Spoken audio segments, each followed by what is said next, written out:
İstanbul'da gerçekleştirilen diyalog çalıştayı bunun en açık kanıtı olmuştur. Bir avuç psikopatın işi olduğuna gerçekten emin misiniz? Buna inanıyor musunuz? Küfre karşı omuz omuza! Küfre karşı omuz omuza! Duyarlı Müslüman halkımız, insanlığa rahmet olarak gönderilen adalet timsali Hazreti Peygamber'i şiddetle görebileceklerdir. Ey yüreklerinde aziz İslam'a ve onun peygamberine kin ve düşmanlık besleyen kimseler!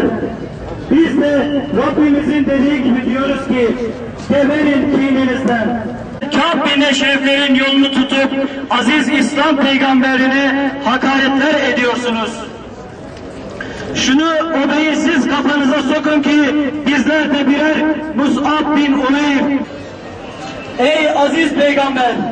Bugün burada sana olan ahdimizi bir kez daha tazeliyor ve Yüce Allah'ı şahit tutarak kanımızın son damlasına ve ömrümüzün son anına kadar senin yolunu sürdüreceğimizi, nereden gelirse gelsin senin şahsına ve davana yapılan hakaretleri asla kabul etmeyeceğimizi ilan ediyoruz.